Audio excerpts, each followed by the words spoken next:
ಇನ್ನು America Iran ಮಧ್ಯೆ ಯುದ್ಧ ಅಂತ್ಯ ಚರ್ಚೆ ವಿಚಾರ ಟ್ರಂಪ್ ಹೇಳಿಕೆಯನ್ನ ಅಲ್ಲಗೆಳೆದಿದೆ ಇರಾನ್ ಸಂಸತ್ನ ಸ್ಪೀಕರ್ ಟ್ರಂಪ್ ಹೇಳಿಕೆಯನ್ನ ಅಲ್ಲಗೆಳೆದಿದ್ದಾರೆ. ಯುದ್ಧ ಅಂತ್ಯಗೊಳಿಸುವ ಬಗ್ಗೆ ಯಾವುದೇ ಚರ್ಚೆ ನಡೆದಿಲ್ಲ, ಹಣಕಾಸು ತೈಲ ಮಾರುಕಟ್ಟೆ ನಿರ್ವಹಣೆಗೆ ಸುಳ್ಳು ಹೇಳಿದ್ದಾರೆ. ಸ್ಪೀಕರ್ ಮೊಹಮ್ಮದ್ ಬಗರ್ ಗಾಲಿಬಾಫ್ ಎಕ್ಸ್ನಲ್ಲಿ ಈ ಬಗ್ಗೆ ಪೋಸ್ಟ್ ಮಾಡಿರೋದು. ಮಧ್ಯಪ್ರಾಚ್ಯ ಸಂಘರ್ಷವನ್ನು ಕೊನೆಗೊಳಿಸಲು ಅಮೆರಿಕ ಮತ್ತು ಇರಾನ್ ಮಾತುಕತೆಯಲ್ಲಿ ತೊಡಗಿವೆ ಅಂತ ಅಮೆರಿಕ ಅಧ್ಯಕ್ಷ ಡೊನಾಲ್ಡ್ ಟ್ರಂಪ್ ಹೇಳಿದ್ರು. ಆದರೆ ಟ್ರಂಪ್ ಹೇಳಿಕೆ ಸುಳ್ಳು ಅಂತ ಇರಾನ್ ಸ್ಪೀಕರ್ ಹೇಳಿದ್ದಾರೆ. ಇದೀಗ ಎಕ್ಸ್ನಲ್ಲಿ ಪೋಸ್ಟ್ ಮಾಡುವ ಮುಖಾಂತರ ಟ್ರಂಪ್ ಹೇಳಿರುವಂತಹ ಹೇಳಿಕೆ ಸುಳ್ಳು ಅಂತ ಇದೀಗ ಇರಾನ್ ಸ್ಪೀಕರ್ ಹೇಳಿರೋದು. ಅಮೆರಿಕ ಜೊತೆ ಯಾವುದೇ ಮಾತುಕತೆ ನಡೆದಿಲ್ಲ, ಹಣಕಾಸು ಮತ್ತು ತೈಲ ಮಾರುಕಟ್ಟೆಗಳನ್ನು ನಿರ್ವಹಣೆಗೆ ಮತ್ತು ಅಮೆರಿಕ ಮತ್ತು ಇಸ್ರೇಲ್ ಸಂಕಷ್ಟದಿಂದ ಪಾರಾಗಲು ಸುಳ್ಳು ಹೇಳ್ತಿದ್ದಾರೆ ಅಂತ ಎಕ್ಸ್ನಲ್ಲಿ ಪೋಸ್ಟ್ ಅನ್ನು ಮಾಡಿದ್ದಾರೆ. ಅಮೆರಿಕ ಹಾಗೂ ಇರಾನ್ ಮಧ್ಯೆ ಯುದ್ಧ ಅಂತ್ಯ ಚರ್ಚೆ ವಿಚಾರ ಟ್ರಂಪ್ ಹೇಳಿಕೆಯನ್ನ ಅಲ್ಲಗೆಳೆದಿದ್ದಾರೆ ಇರಾನ್ ಸಂಸತ್ನ ಸ್ಪೀಕರ್.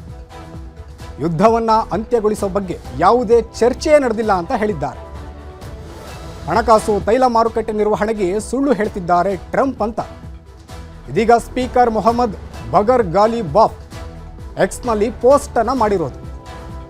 ಮಧ್ಯಪ್ರಾಚ್ಯ ಸಂಘರ್ಷವನ್ನು ಕೊನೆಗೊಳಿಸಲು ಅಮೆರಿಕ ಮತ್ತು ಇರಾನ್ ಮಾತುಕತೆಯಲ್ಲಿ ತೊಡಗಿವೆ ಅಂತ ಟ್ರಂಪ್ ಹೇಳಿದ್ರು.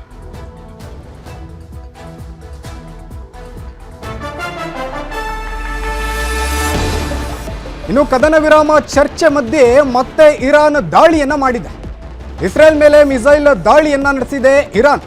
ದಾಳಿಯಲ್ಲಿ ಹಲವರು ಸಾವನ್ನಪ್ಪಿರೋ ಶಂಕೆ ವ್ಯಕ್ತವಾಗ್ತಾ ಇದೆ. ಕದನ ವಿರಾಮ ಚರ್ಚೆ ಮಧ್ಯೆ ಮತ್ತೆ ಇರಾನ್ ದಾಳಿಯನ್ನ ಮಾಡಿರೋದು. ಇಸ್ರೇಲ್ ಮೇಲೆ ಮಿಸೈಲ್ ದಾಳಿಯನ್ನ ನಡೆಸಲಾಗಿದೆ. ಇರಾನ್ ಮಿಸೈಲ್ ದಾಳಿಯನ್ನ ನಡೆಸಿದೆ. ದಾಳಿಯಲ್ಲಿ ಹಲವರು ಸಾವನ್ನಪ್ಪಿರುವಂತಹ ಶಂಕೆ ವ್ಯಕ್ತವಾಗ್ತಾ ಇದೆ.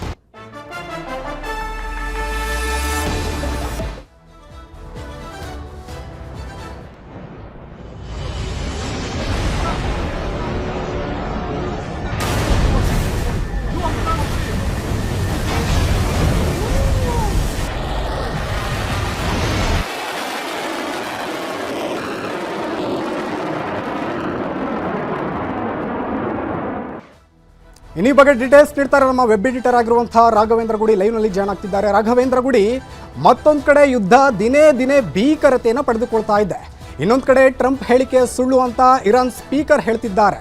ಒಟ್ಟಾರೆ ಏನಿದೆ ಡೀಟೇಲ್ಸ್? ಸುದೀಪ್, ಯುದ್ಧದ ಕಾರ್ಮೋಡ ಮತ್ತಷ್ಟು ಕವಿತಾನೆ ಹೋಗ್ತಾ ಇದೆ. ಭೀಕರವಾದಂತ ದಾಳಿ ನಿರಂತರವಾಗಿ ನಡೀತಾ ಇರುವಂತದ್ದು. ಈ ಮಧ್ಯದಲ್ಲಿ ಡೊನಾಲ್ಡ್ ಟ್ರಂಪ್ ಹೇಗೆ ಪ್ರತಿ ಬಾರಿಯೂ ತನ್ನದೇ ಆದಂತ ರೀತಿಯಲ್ಲಿ ಒಂದು ಹೇಳಿಕೆಯನ್ನ ಕೊಡುವಂತದ್ದು ಅಥವಾ ಒಂದು ಪೋಸ್ಟ್ ಮಾಡುವಂತದ್ದು, ಏಕಪಕ್ಷೀಯವಾಗಿರ್ತಕ್ಕಂಥ ಪೋಸ್ಟ್ ಅನ್ನ ಇವತ್ತು ಕೂಡ ಅವ್ರು ಮಾಡಿದ್ರು. ತಮ್ಮ ವಿಶ್ ಅಂತಕ್ಕಂಥ ಅವರದೇ ಆದಂತಹ ವೈಯಕ್ತಿಕ ಸೋಷಿಯಲ್ ಮೀಡಿಯಾ ಏನಿದೆ ಅದರಲ್ಲಿ ಅವರು ಪೋಸ್ಟ್ ಅನ್ನ ಮಾಡ್ತಾರೆ. ಈ ಸಂದರ್ಭದಲ್ಲಿ ಅವರು ಹೇಳಿದಂತ ಹೇಳಿಕೆ ಅಂದ್ರೆ, ನಾವು ಕಳೆದ 2 ದಿನಗಳಿಂದ ನಿರಂತರವಾಗಿ ಇರಾನ್ ಜೊತೆಯಲ್ಲಿ ಮಾತುಕತೆಯನ್ನ ಆಡ್ತಾ ಇದ್ದೀವಿ. ಆ ಮಾತುಕತೆ ಬಹುತೇಕವಾಗಿ ಫಲಪ್ರದವಾಗ್ತಾ ಇದೆ. ಅದಕ್ಕೆ 5 ದಿನಗಳ ಕಾಲ ನಾವು ಸೀಸ್ ಫೈರ್ ಅನ್ನ ಮಾಡ್ತಾ ಇದ್ದೀವಿ. ಯಾವುದೇ ರೀತಿಯಾಗಿರ್ತಕ್ಕಂಥ ದಾಳಿಯನ್ನ ಇರಾನ್ ಮೇಲೆ ಮಾಡೋದಿಲ್ಲ, ಇರಾನ್ ಕೂಡ ಪ್ರತಿ ದಾಳಿಯನ್ನ ಮಾಡೋದಿಲ್ಲ ಅಂತ ಹೇಳಿಕೆಯನ್ನ ಪೋಸ್ಟ್ ಮಾಡ್ತಾರೆ. ಆದ್ರೆ ಅದಾದ ಕೆಲವೇ ಕ್ಷಣಗಳಲ್ಲಿ ಇರಾನ್ನ ಅಧಿಕೃತವಾಗಿ ಇರಾನ್ನ ವಕ್ತಾರರು, ಇರಾನ್ನ ಅಂಬಾಸಿಡರ್ಸ್, ಬೇರೆ ಬೇರೆ ದೇಶದಲ್ಲಿ ಇರ್ತಕ್ಕಂಥ ಅಂಬಾಸಿಡರ್ಸ್ ಇರ್ಬೋದು ಅಥವಾ ಇರಾನ್ನ ಸಭಾಧ್ಯಕ್ಷರು ಏನಿದ್ದಾರೆ, ಪ್ರತಿಯೊಬ್ಬರು ಈ ಹೇಳಿಕೆಯನ್ನ ಖಂಡಿಸಿದ್ದಾರೆ. ಜೊತೆಗೆ ಇಲ್ಲಿ ಅಮೆರಿಕ ನೇರವಾಗಿ ಸೋಲನ್ನ ಕಾಣ್ತಾ ಇದೆ. ಹೀಗಾಗಿ ಮತ್ತೆ ಈ ಬಾರಿ ಕೂಡ ಟ್ರಂಪ್ ಸುಳ್ಳನ್ನ ಹೇಳಿದ್ದಾರೆ. ಅವರು ಒಂದು ರೀತಿಯಲ್ಲಿ ಜೋಕರ್ ರೀತಿಯಾದಂತಹ ಹೇಳಿಕೆಯನ್ನ ಕೊಡ್ತಾರೆ ಅಂತೇಳಿ ಹೇಳಿಕೆಯನ್ನ ಇವತ್ತು ಇರಾನ್ ನಿಂದ ಬಿಡುಗಡೆ ಆಗಿರುವಂತದ್ದು. ಹಾಗಿದ್ರೆ ಇವೆರಡರ ಮಧ್ಯದಲ್ಲಿ ನಮಗೆ ಈಗ ಬೇಕಾಗಿರುವಂತ ಸಂಗತಿ ಏನಂದ್ರೆ, ಇದರಲ್ಲಿ ಸತ್ಯ ಯಾವುದು, ಸುಳ್ಳು ಯಾವುದು ಅಂತ ಹೇಳಿ ನೋಡಿ. ಈಗ ಇರಾನ್ ವಿಚಾರಕ್ಕೆ ಬರೋದಾದ್ರೆ ಅದರ ಟಾಪ್ ಲೀಡರ್ಸ್ ಏನಿದ್ದಾರೆ, ಅದು ಮಿಲಿಟರಿ ಲೀಡರ್ಶಿಪ್ ಇರ್ಬೋದು ಅಥವಾ ಒಂದು ಪೊಲಿಟಿಕಲ್ ಲೀಡರ್ಶಿಪ್ ಇರ್ಬೋದು, ಇವತ್ತು ಯಾರೂ ಕೂಡ ಬದುಕಿಲ್ಲ. ಅವರೆಲ್ಲರನ್ನ ಹೊಡೆದು ಹಾಕಿರುವಂತದ್ದು ಅಮೆರಿಕ ಮತ್ತು ಇಸ್ರೇಲ್ನ ಸೇನೆ. ಅದರಲ್ಲಿ ಖಮೇನಿ ಸೀನಿಯರ್ ಇರ್ಬೋದು ಅಥವಾ ಖಮೇನಿ ಜೂನಿಯರ್, ಈಗ ಅವರ ಪರಿಸ್ಥಿತಿ ಏನಾಗಿದೆ ಅನ್ನೋದ್ರ ಬಗ್ಗೆ ಯಾವುದೇ ಸ್ಪಷ್ಟವಾಗಿರ್ತಕ್ಕಂಥ ಮಾಹಿತಿ ಆಗ್ಲಿ ಅಥವಾ ಅವರ ಅಸ್ತಿತ್ವ, ಅವರ ಇರುವಿಕೆ ಬಗ್ಗೆನೋ ಅವರ ಆರೋಗ್ಯದ ಬಗ್ಗೆ ಯಾವುದೇ ರೀತಿಯಾಗಿರ್ತಕ್ಕಂಥ ಮಾಹಿತಿಗಳು ಬರ್ತಿಲ್ಲ. ಹೀಗಾಗಿ ಟ್ರಂಪ್ ಇರಾನ್ ಜೊತೆಯಲ್ಲಿ ಮಾತನಾಡಿದ್ರೆ ಯಾರ ಜೊತೆಯಲ್ಲಿ ಮಾತನಾಡಿದ್ರು, ಅಲ್ಲಿ ಸಾಕಷ್ಟು ಸೆಕ್ಟೇರಿಯನ್ ರೂಲ್ಸ್ ಗಳಾಗ್ತಾ ಇದಾವೆ. ಹೀಗಾಗಿ ಪ್ರತಿಯೊಂದು ಮಿಲಿಟರಿಯಲ್ಲಿ ಇರ್ತಕ್ಕಂಥ ಒಬ್ಬ ಕಮಾಂಡರ್ ಕೂಡ ತನ್ನದೇ ಆದಂತ ರೀತಿಯಲ್ಲಿ ಕಾರ್ಯವನ್ನ ನಿರ್ವಹಿಸುವಂತ ಹಂತಕ್ಕೆ ಇರಾನ್ ಹೋಗಿರುವಂತದ್ದು. ಮತ್ತೆ ತನ್ನ ಮೇಲೆ ಆಗಿರುವಂತ ದಾಳಿಗೆ ಪ್ರತಿಕಾರವನ್ನ ತೀರಿಸಿಕೊಳ್ಬೇಕು, ನೇರವಾಗಿ ಅಲ್ಲದಿದ್ರು ಪರೋಕ್ಷವಾಗಿ ಆದ್ರೂ ಅಮೆರಿಕದ ಹಿತಾಸಕ್ತಿಗಳಿಗೆ ಧಕ್ಕೆಯನ್ನ ಉಂಟು ಮಾಡಬೇಕು ಅಂತ ಹೇಳಿ ಒಂದು ಕಟಿಬದ್ಧರಾಗಿ ನಿಂತಿರುವಂತದ್ದು ಇರಾನ್ನ ಆಡಳಿತಗಾರರು. ಹೀಗಾಗಿ ಈ ಟ್ರಂಪ್ ಈ ಹೇಳಿಕೆಯನ್ನ ಕೊಡ್ತಿದ್ದ ಹಾಗೇನೆ ಸಾಕಷ್ಟು ಕಚ್ಚಿಪಿಸಿ ಉಂಟಾಗಿರುವಂತದ್ದು. ಅದರಿಂದ ಅಲ್ಲಿ ಎಲ್ಲ ಕನ್ಫ್ಯೂಷನ್ಸ್ ಕ್ರಿಯೇಟ್ ಆಗ್ತಾ ಇದೆ. ಪ್ರತಿಯೊಬ್ಬರು ತಮ್ಮದೇ ಆದಂತ ರೀತಿಯಲ್ಲಿ ಹೇಳಿಕೆಯನ್ನ ಕೊಡ್ತಾ ಇದ್ದಾರೆ. ಕೇವಲ ಮಾರ್ಕೆಟ್ ಅನ್ನ ಮ್ಯಾನಿಪುಲೇಟ್ ಮಾಡೋದಕ್ಕೋಸ್ಕರ ಟ್ರಂಪ್ ಇಂಥದೊಂದು ಸುಳ್ಳನ್ನ ಹೇಳಿದ್ದಾರೆ ಅಂತ ಹೇಳಿ ಇರಾನ್ ಹೇಳ್ತಾ ಇದೆ. ಜೊತೆಗೆ ಇವತ್ತು ಕೂಡ ನೋಡಿ, ನಾವು ಈಗ ಡೊನಾಲ್ಡ್ ಟ್ರಂಪ್ ಅವರ ಹೇಳಿಕೆಯನ್ನ ಗಮನಿಸೋದಾದ್ರೂ ಕೂಡ ಅದರಲ್ಲಿ ಅವರ ಮಾತುಗಳನ್ನ ನೋಡೋದಾದ್ರೆ, ಅಮೆರಿಕ ಮತ್ತು ಇರಾನ್, ಕಂಟ್ರಿ ಆಫ್ ಇರಾನ್ 2 ದಿನಗಳಿಂದ ನಿರಂತರವಾಗಿ ಮಾತುಕತೆಯನ್ನ ಆಡ್ತಾ ಇದೆ.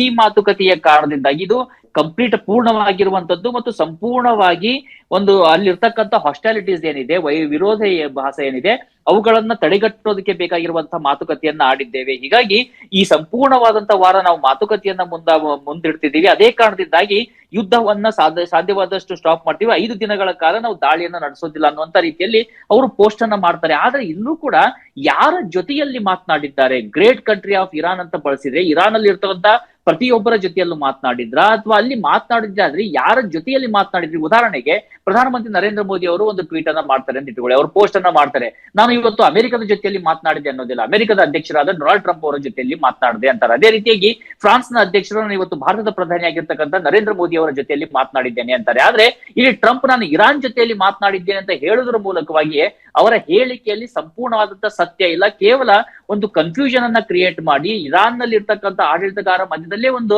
ವಿರೋಧವನ್ನ ಉಂಟು ಮಾಡಿ ತನ್ನ ಒಂದು ಹಿತಾಸಕ್ತಿಯನ್ನ ಪೂರ್ಣಗೊಳಿಸಬೇಕು ಅಥವಾ ತನಗೆ ತಾನೇ ಒಂದು ಸೀಸ್ಫೈರ್ ಅನ್ನ ತೆಗೆದುಕೊಳ್ಳಬೇಕು ಅನ್ನುವಂತ ಸ್ಥಿತಿಗೆ ಬಂದಿರೋದು ಇಲ್ಲಿ ಸ್ಪಷ್ಟವಾಗಿ ಗೋಚರವಾಗ್ತಾ ಇದೆ. ಯಾಕಂದ್ರೆ ಇವತ್ತು ಅಮೆರಿಕನ್ ರೇಟಿಂಗ್ಸ್ ಬಂದಿದೆ, ಅಮೆರಿಕದ ಅಧ್ಯಕ್ಷರ ರೇಟಿಂಗ್ಸ್ ಏನಿದೆಯಲ್ಲ ಅದು ಈ ಯುದ್ಧ ಶುರುವಾದ ಮೇಲೆ ಸಂಪೂರ್ಣವಾಗಿ ನೆಲೆಗಸ್ತಾ ಇದೆ. ಹೀಗಾಗಿ ಅವರ ಜನಪ್ರಿಯತೆ ಒಂದು ಕಡೆ ಕಳೆದುಕೊಳ್ತಾ ಇದ್ದಾರೆ, ಯಾವುದೇ ರಿಸಲ್ಟ್ ಬರ್ತಿಲ್ಲ, ಯಾವುದೇ ರೀತಿಯಾಗಿರ್ತಕ್ಕಂಥ ಜಾಬ್ ಕ್ರಿಯೇಷನ್ಸ್ ಆಗ್ತಿಲ್ಲ, ಬದಲಾಗಿ ಇನ್ಫ್ಲೇಷನ್ ಜಾಸ್ತಿ ಆಗ್ತಿದೆ.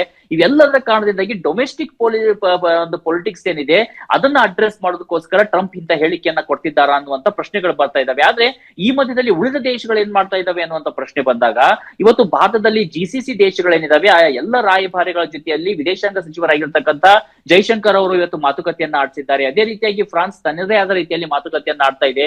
ಅಮೆರಿಕನ ಹೊರತುಪಡಿಸಿ ಇಲ್ಲಿ ಶಾಂತಿಯನ್ನ ಹೇಗೆ ತರಬೇಕು ಮತ್ತು ಹರ್ಮುಜ್ ಜಲಸಂಧಿಯಿಂದ ಆಗ್ತಿರುವಂತಹ ಸಮಸ್ಯೆಯನ್ನ ಹೇಗೆ ಪರಿಹರಿಸಬೇಕು ಅಂತೇಳಿ ಎಲ್ಲಾ ದೇಶಗಳ ಚಿಂತೆ ಆಗಿರುವಂತದ್ದು. ಇವತ್ತು ಪ್ರಧಾನಮಂತ್ರಿ ನರೇಂದ್ರ ಮೋದಿ ಪಾರ್ಲಿಮೆಂಟ್ ನಲ್ಲಿ ದೇಶವನ್ನ ಉದ್ದೇಶಿಸಿ ಮಾತನಾಡಿದಂತ ಸಂದರ್ಭದಲ್ಲೂ ಕೂಡ ಕೋವಿಡ್ ಸಂದರ್ಭವನ್ನ ನೆನಪಿಸಿಕೊಂಡಿದ್ದಾರೆ. ಯಾಕಂದ್ರೆ ಅಂತ ಒಂದು ಚಾಲೆಂಜಿಂಗ್ ಸಂದರ್ಭ ಈಗ ಬಂದಿದೆ, ಇದನ್ನ ನಾವೆಲ್ಲರೂ ಒಟ್ಟಾಗಿ ಎದುರಿಸಬೇಕು ಮತ್ತು ಈ ಒಂದು ಸವಾಲನ್ನ ಕೂಡ ಗೆಲ್ಲಬೇಕು ಅಂತ ಹೇಳಿ ಇಡೀ ದೇಶಕ್ಕೆ ಅವರು ಕರೆಯನ್ನ ಕೊಟ್ಟಿದ್ದಾರೆ. ಈ ಮೂಲಕವಾಗಿ ಯುದ್ಧ ಬಿಗಡಾಯಿಸುವ ಸ್ಥಿತಿ ಬಗ್ಗೆ ಜೊತೆಗೆ ಈ LPG, ಪೆಟ್ರೋಲಿಯಂ ಎಲ್ಲದರಲ್ಲೂ ಕೂಡ ಸಮಸ್ಯೆ ಆಗುವಂತ ಸಾಧ್ಯತೆಯನ್ನ ಅವರು ಕೂಡ ತಳ್ಳಿ ಹಾಕಿಲ್ಲ. ಹೀಗಾಗಿ ಒಟ್ಟಾರೆಯಾಗಿ ನೋಡ್ತಾ ಇದ್ರೆ ಈಗ ಒಂದು ಕನ್ಫ್ಯೂಷನ್ಸ್ ಮುಂದುವರಿತಾ ಇದೆ. ಇಲ್ಲಿ ಅಮೆರಿಕ ಮಾಡಿದಂತ ಎಡವಟ್ಟಿಗೆ ಇಡೀ ಪ್ರಪಂಚವೇ ಬೆಲೆಗೆ ತರಬೇಕಾಗಿರುವಂತಹ ಸನ್ನಿವೇಶ ಬಂದಿರುವಂತದ್ದು. ಇರಾನ್ ಕೂಡ ಈಗ ತನಗೆ ಅದಕ್ಕೂ ಕೂಡ ಯಾವುದೇ ಸ್ಪಷ್ಟ ಉದ್ದೇಶ ಇದ್ದಾಗಿ ಕಾಣಿಸ್ತಿಲ್ಲ. ಹಾಗಿದ್ರೆ ಇರಾನ್ ಏನ್ ಮಾಡುತ್ತೆ? ಇರಾನ್ ಈಗ ಯುದ್ಧ ನಿಲ್ಸೋದಿಲ್ಲ ಅಂತ ಹೇಳ್ತಿದ್ದಾರೆ. ಈಗ ಅಮೆರಿಕ ಏನಾದ್ರೂ ಅವ್ರ ಮೇಲೆ ಮತ್ತೊಂದಿಷ್ಟು ಭೀಕರವಾದಂತಹ ದಾಳಿಯನ್ನ ನಡೆಸಿದ್ರೆ ಅದಕ್ಕೆ ಸಮಸ್ಯೆ ಒಳಗಾಗುವಂತಾರೆ ಯಾರು? ಸಾಮಾನ್ಯ ಇರಾನಿಗರು, ಯಾರು ಅಲ್ಲಿಯ ರಿಜಿಮ್ ವಿರುದ್ಧ ಹೋರಾಟವನ್ನ ಮಾಡ್ತಾ ಬಂದಿದ್ರು ಅಂತವರೇ ಈಗ ಸಾವನ್ನಪ್ಪಬೇಕಾಗತ್ತೆ. ಅಲ್ಲೂ ಕೂಡ ಇನ್ಫ್ಲೇಷನ್ ಅತ್ಯಂತ ಹೆಚ್ಚಾಗ್ತಾ ಇದೆ, ಬೆಲೆ ಏರಿಕೆ ಆಗ್ತಾ ಇದೆ. ಅಲ್ಲೂ ಕೂಡ ಜನಸಾಮಾನ್ಯರಿಗೆ ಊಟ ಮಾಡೋದಕ್ಕೆ ಆಗ್ಲಿ ಕುಡಿಯೋದಕ್ಕೆ ನೀರಾಗ್ಲಿ ಸಿಗದಂತ ಸ್ಥಿತಿಗತಿ ನಿರ್ಮಾಣ ಆಗ್ತಾ ಇದೆ. ಹೀಗಾಗಿ ಇರಾನ್ ಕೂಡ ತನ್ನ ಹಠವನ್ನ ಬಿಟ್ಟು ಈಗ ಆಲ್ರೆಡಿ ಆಗಿರುವಂತ ನಷ್ಟ ಏನಿದೆ ಅದನ್ನ ಹೇಗೆ ಅದನ್ನ ಸರಿಪಡಿಸ್ಕೊಳ್ಬೇಕು ಮತ್ತು ಹೇಗೆ ಒಂದು ಮುನ್ನಡೆಗೆ ಬರಬೇಕು ಮತ್ತು ವಿಶ್ವಕ್ಕೆ ಸಮಸ್ಯೆ ಆಗದಾಗೆ ತನ್ನ ಸಮಸ್ಯೆನ ಬಗೆಹರಿಸ್ಕೊಳ್ಬೇಕು ಅನ್ನೋದಂತ ಚಿತ್ತ ಹರಿಸಬೇಕು. ಅಮೆರಿಕ ಅಂತೂ ಡೊನಾಲ್ಡ್ ಟ್ರಂಪ್ ಇನ್ನಾದ್ರೂ ಪಾಠ ಕಲಿತಾರ.